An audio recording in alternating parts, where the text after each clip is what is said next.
Olá, amigos, estamos retornando com o nosso programa Expressão Universitária da URI Erechim e temos a satisfação de receber 4 personalidades da medicina local e nacional também, por assim dizer.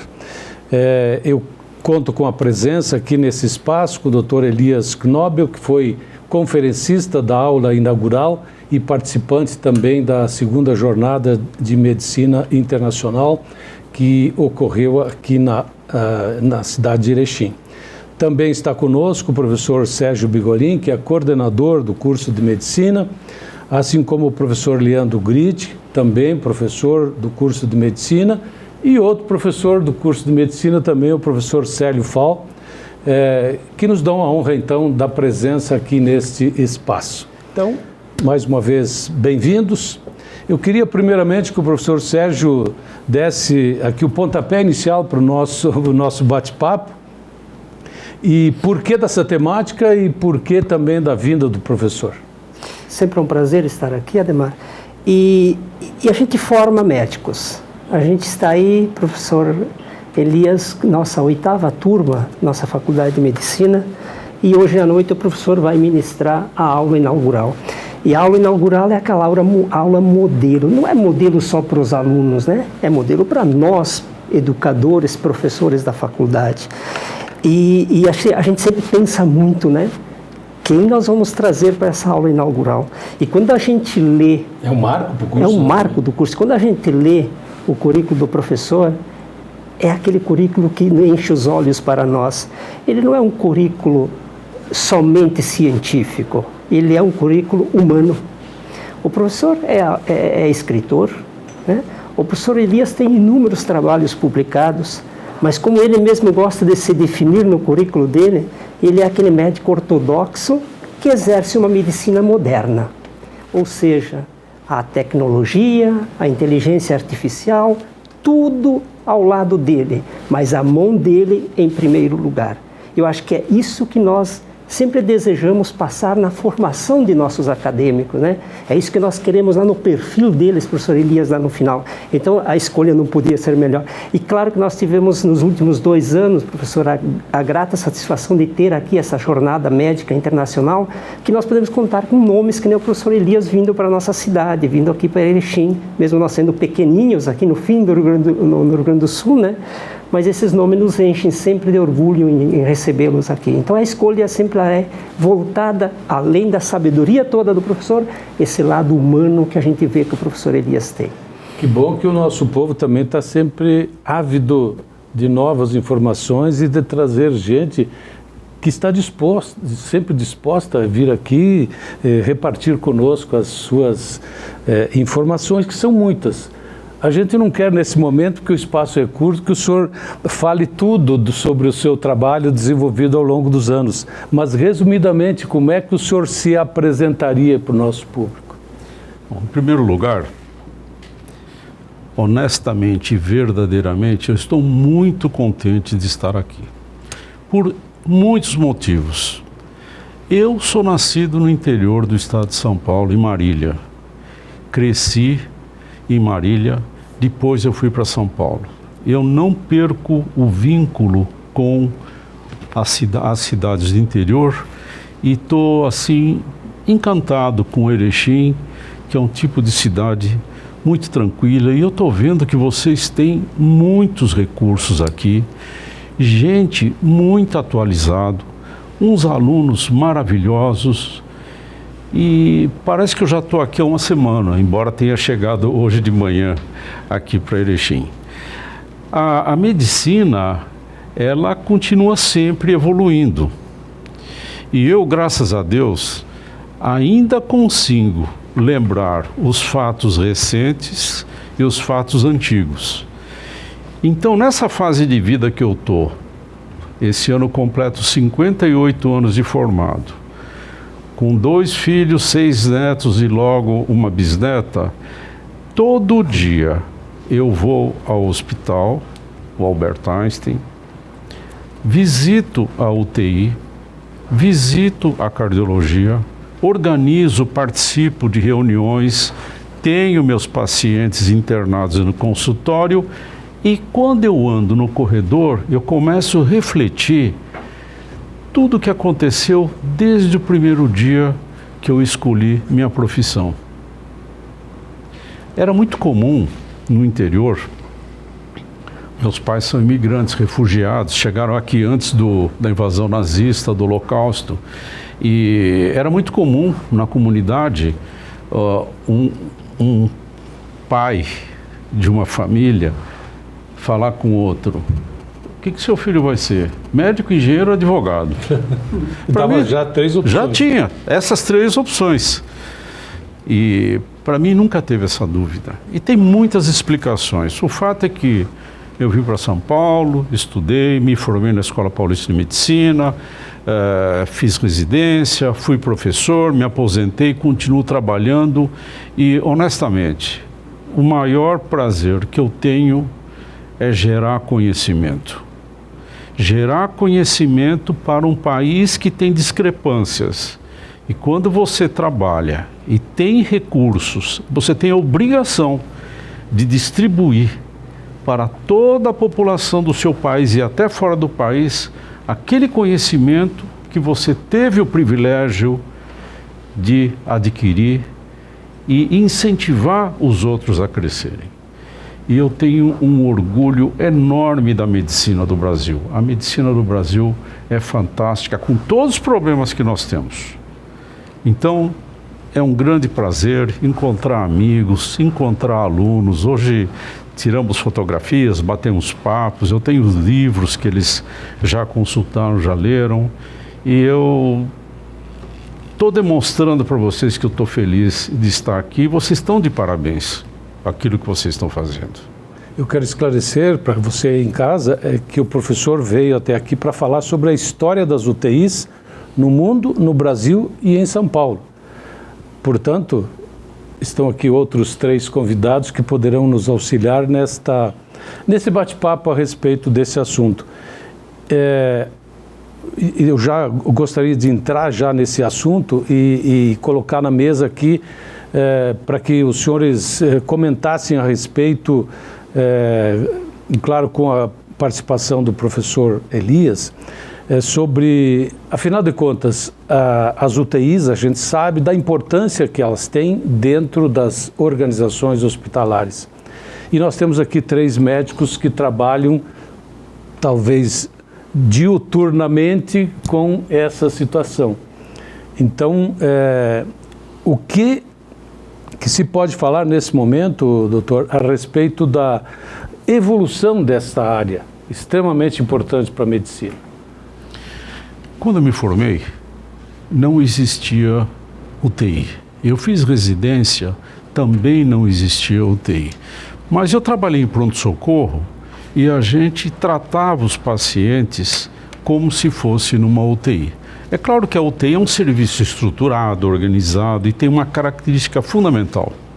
Você tem que trabalhar com equipe.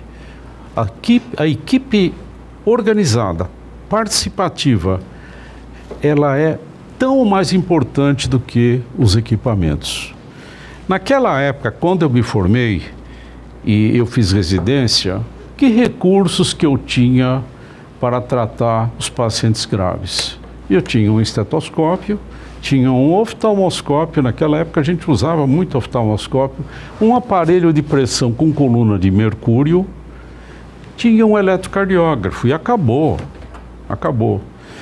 Eu tive o privilégio de assistir e participar na implantação da UTI de um grande hospital no mundo todo, que é o Hospital Israelita Albert Einstein. Então eu fui convidado, fui professor na Escola Paulista de Medicina, fui o criador da UTI do Hospital Albert Einstein, uma das primeiras UTIs do Brasil. Infelizmente, a maior parte dos criadores de UTIs, meus companheiros que implantamos as UTIs do Brasil, não estão mais presentes, mas eu me lembro direitinho. Foram criadas várias UTIs e isso foi crescendo, foi se espalhando para todo o Brasil. Eu já viajei em todo o Brasil, fiquei surpreso quando eu vi UTIs em hospitais no sertão, no Nordeste, aqui no Sul, em vários lugares, e eu posso dizer o seguinte, as UTIs estão mais estruturadas, mais equipadas. Existe uma série de problemas em relação à postura e atuação de médicos, mas no cômputo geral eu posso garantir que hoje em dia se salva muito mais vidas do que naquela época. E não podia ser diferente. Só que isso foi assim, aos poucos, degrau sobre degrau, fomos subindo, sempre com os pés no chão, incorporando tecnologia, mas eu sempre lutando, sempre fazendo força, sempre difundindo a ideia que a gente não trata exame, que a gente não trata número, a gente trata gente, a gente trata o ser humano. Não adianta só usar computador, não adianta só pedir exames, às vezes desnecessário, você tem que pôr a mão no paciente, você tem que escutar. Se isso você pode obter os resultados desse exame através de exames como ultrassom, tomografia, nada substitui o contato humano. O paciente grave, o paciente doente, e nós também já fomos doentes, cada um de nós precisamos o afago, o colinho do profissional de saúde. E quando eu falo profissional de saúde, eu não falo só médico. Médico, enfermeiro, fisioterapeuta, nutricionista, psicólogo, terapia ocupacional, etc., etc. Todos fazem parte de um time. Esse time atua para salvar, quando possível, ou melhorar a qualidade de vida e saber também, em certas ocasiões, até onde se pode ir. Porque o paciente é um ser humano e nós não podemos também brincar com o ser humano, mas nós lutamos pela vida, em vida, sempre procurando obter uma condição de qualidade melhor e mais digna para os pacientes. Eu queria ouvir também o Dr. Célio, Dr. Gritti, por favor, fiquem à vontade. Eu quero agradecer a oportunidade nesse espaço que a universidade nos proporciona, manifestar a alegria, a satisfação, a emoção de estar ao lado desse expoente da medicina, da cardiologia brasileira, que é o professor Elias Knobel. Já agradeci lá no nosso evento, agradeço novamente aqui. E dizer que, muito modestamente, professor Elias, quando eu cheguei aqui em Erechim, o senhor nasceu em Marília e eu nasci aqui. E saí para fazer minha formação médica e voltei para minha terra, né? Quando eu cheguei aqui, nós tínhamos 2 hospitais na cidade, sendo que um deles não tinha UTI. E no momento de ampliação da área física desse hospital, me foi dado o privilégio, a incumbência de montar a UTI.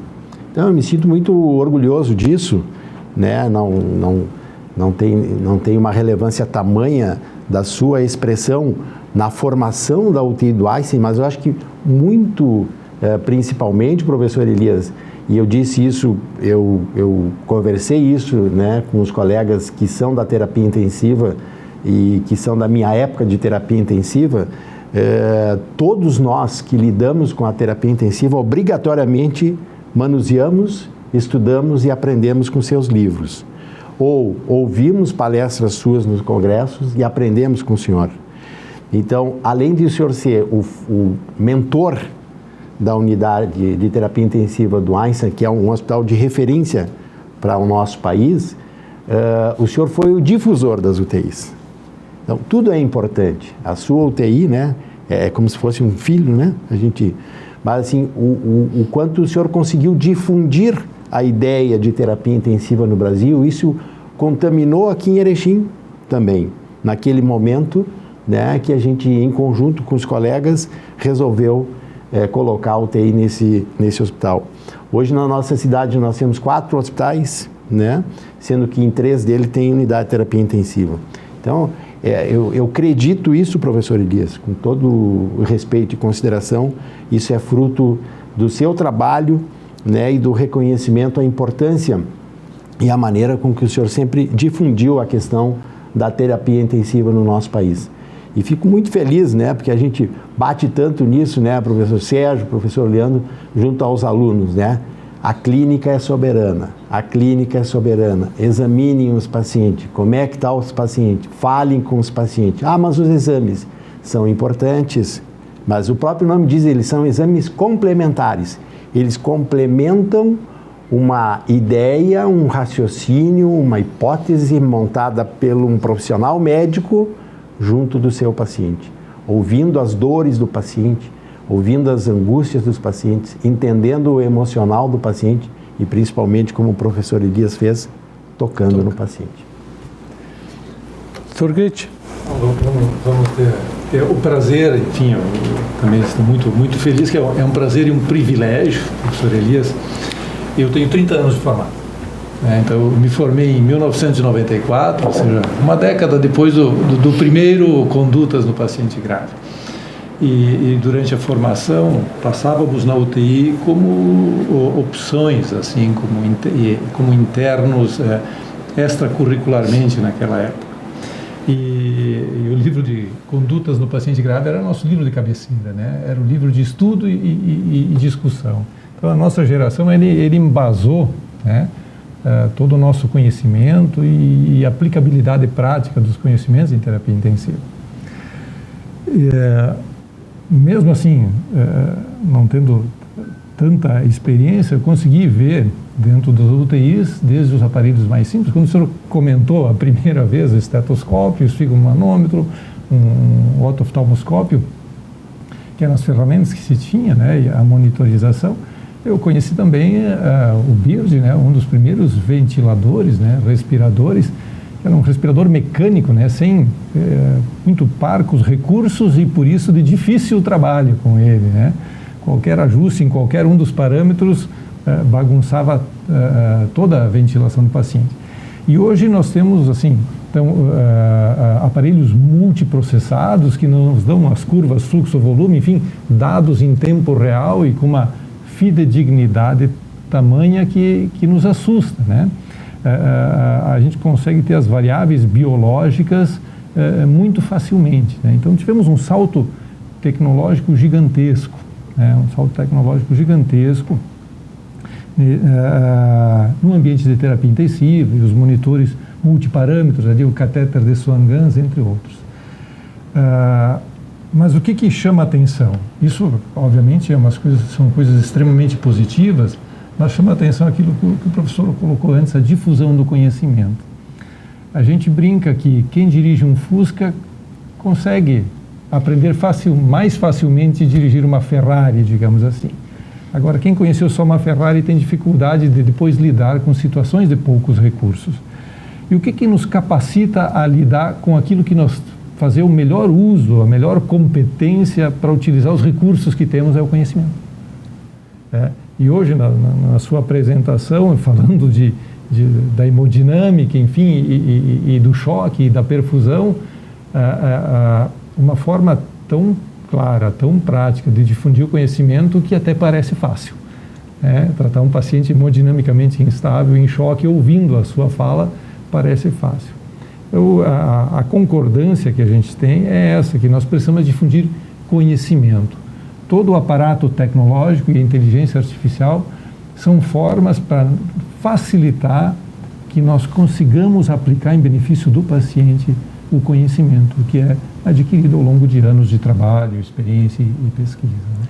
Doutor Elias, o que mudou especificamente na área de UTIs, o comportamento, a evolução, o que surgiu a partir da pandemia? A pandemia foi uma lição de vida. Eu tenho uma apresentação que eu costumo fazer. O título da apresentação é As Pandemias e a UTI. Porque quando eu montei a UTI em 72, logo depois teve uma epidemia de meningite. Mas os pacientes acabaram sendo tratados mais no Hospital Emílio Ribas lá. Depois as epidemias, os surtos iam aparecendo, mas o que mais me impactou, talvez não tanto quanto essa de Covid, que é muito fresca para a gente, foi a época da AIDS. A época da AIDS, gente, foi terrível. A discriminação, o preconceito. Na época da AIDS, gente, a gente internava o paciente, bom, em primeiro lugar, a maioria dos hospitais não internava paciente com AIDS. Eu estava nos Estados Unidos, no Mount Sinai, visitando lá o hospital, um paciente que tinha que operar o coração, mas tinha HIV, não operava. Não se internava em nenhum lugar. No começo, a gente se paramentava com medo de pegar AIDS. E era o contrário. Nós logo percebemos que quem era frágil era o paciente. Famílias que abandonavam o familiar com AIDS, o desprezo, a discriminação, às vezes até mesmo por médicos. Alguns acidentes de gente na UTI que se espetava com agulha depois de usar a agulha no paciente. Olha, foi uma... Eu tenho histórias, eu escrevi nesses livrinhos de crônicas, histórias. São inúmeras histórias. Aquilo machucou muito, aquilo deixou a gente pequeninho. Terminou, foi controlada, aí veio a época da Covid. E eu, com minha idade, não poderia, mas eu atuei, tomei cuidado, sempre cuidando, cuidei de pacientes na UTI, as UTIs separadas, cuidei de pacientes em alas comuns, cuidei de pacientes ambulatorialmente e vi o que estava acontecendo e sentindo. O pessoal sofrendo, o pessoal da saúde, os médicos, os enfermeiros. Uma vez eu cheguei na UTI, isso eu nunca esqueço, e eu vi uma técnica de enfermagem sendo solicitada para a coordenadora para que ficasse mais 24 horas de plantão. E ela falou assim: olha, eu posso ter 6 horas de licença para eu ir à minha casa, visitar meu marido e meus filhos, porque eu já estou 3 dias aqui, não estou vendo. Gente simples se dedicando, sabe? É uma coisa que emocionou muito a dedicação. Eu fiquei muito orgulhoso da atuação do Hospital Israelita Albert Einstein. As pessoas não sabem, mas o Einstein foi responsável pela assistência à Covid de 1/3 da população de São Paulo. Público, hospital público. Eu achei um papel muito bonito.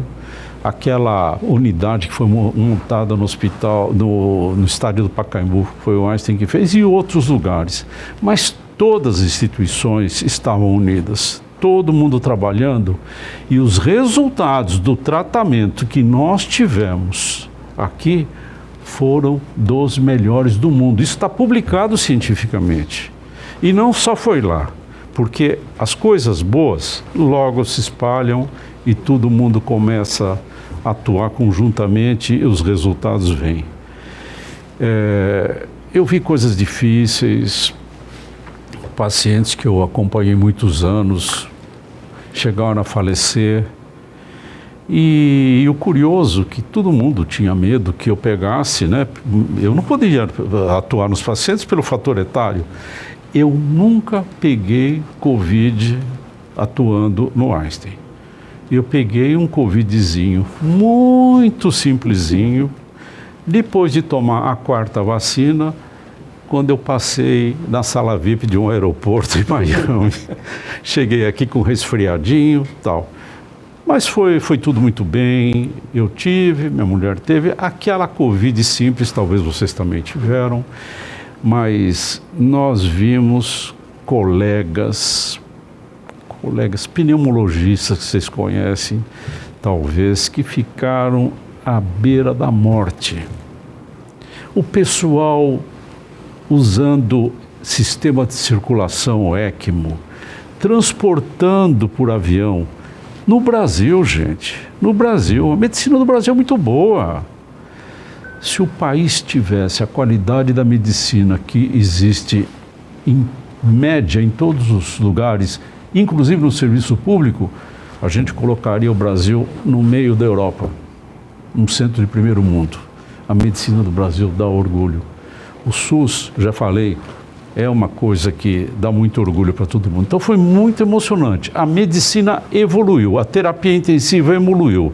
Se salva muito mais pacientes hoje do que 20 anos atrás, do que 40 anos atrás. Agora, no dia 18 de maio, vai completar 53 anos que eu fundei a UTI. Então, é uma experiência boa, é uma vivência boa e eu me orgulho muito. Professor Brigolin, tem uma pergunta para o senhor. Ouvindo o professor falar, professor, eu sou obstetra e nós trabalhamos muito e, nos últimos tempos, o parto humanizado, a humanização do parto. E eu vendo o professor falar, eu imagino o quanto evoluiu a humanização dentro das UTIs. Como é que o professor vê isso hoje no Brasil, professor? Esse é um dos pontos de honra que eu tenho. Eu sei. Eu tenho um livro que eu lancei já faz muitos anos, Psicologia e Humanização para Pacientes Graves. Tenho um livro, não é específico de UTI, mas também da parte psicológica, coração e emoção, a influência das emoções do coração. Até ganhou o prêmio Jabuti por uma surpresa, não imaginava. Mas chegou uma época que eu tenho uma formação um pouco psicológica. Quando comecei a trabalhar em UTI, eu estava muito estressado, era muita responsabilidade, família e tal. Eu fiz terapia um ano, depois eu fiz terapia outro ano. Então eu percebi a importância da parte emocional. Então eu sempre me preocupei com a parte emocional, com o paciente grave e do familiar. A característica principal, uma das principais que existe quando o paciente entra na UTI, que ele perde o controle de si mesmo, ele não manda mais nele. Aquele homem tal, forte, bravo, que dava ordem para todo mundo, que era autoritário e tal, chega lá no dia seguinte, está deitado numa cama de UTI, teve uma diarreia, se sujou, vem um enfermeiro, um técnico, limpa ele e ele não pode falar nada, ele perde o controle. Ele tem sorte que tem gente que cuida dele e ninguém melhor do que um brasileiro com a humanização que o brasileiro tem por natureza para dar assistência. Então, a humanização é importante e naquela época nós sentimos a necessidade de psicólogo. O gozado que eu falei com o diretor naquela época e falou, nós precisamos contratar um psicólogo, precisa ter um psicólogo aqui na UTI. Aí ele chegou e falou assim, mas tem louco na UTI? Bom, por outras vias acabamos montando um serviço de psicologia, publicamos trabalhos. Se vocês pegarem na literatura médica, Stressors in Intensive Care Unit, você vai ver o trabalho que nós fizemos. Eu vou mostrar isso na apresentação de hoje, que foi um ponto de honra. Mostrar o que o paciente sente. O que o paciente mais sente quando está na UTI? Ele tem medo de ter dor? Ele tem medo de ficar longe de familiar? Tem medo disso e tal? Isso foi estudado, publicado na Europa e virou referência. Então, a humanização é muito importante. A presença de psicólogos é muito importante. Tudo isso faz parte de um trabalho em conjunto de equipe. Eu posso falar isso daqui 10 horas, 20 horas, então eu vou parar por aqui. Bem, é claro que a gente teria muito assunto, muita pergunta para fazer também, e inclusive porque a gente está com 3 experts aí para fazer perguntas também a respeito disso. Então, nesse momento só me resta agradecer realmente pela sua presença aqui no nosso espaço, pela sua presença também na universidade, no curso de medicina. O professor Brigolin, se quiser fazer uma conclusão, e também aqui a nossa cidade, e agradecendo já de antemão os elogios a respeito de tudo que o senhor viu até agora. Esperamos melhorar ainda mais tudo que o senhor viu. Professor Sérgio, por favor, pode concluir o nosso bate-papo. Só agradecer e dizer que é uma honra tê-lo aqui e muito mais tê-lo hoje à noite conosco lá na universidade com nossos alunos, professor. Muito obrigado. Ok, agradeço então mais uma vez a presença do Dr. Elias Knobel, assim como o Dr. Célio, o Dr. Leandro e o Dr. Sérgio Bigolin, que nos deram a honra da presença aqui no nosso espaço do Expressão Universitária. A você em casa que semanalmente nos prestigia, o nosso carinho, o nosso abraço. Até o próximo programa.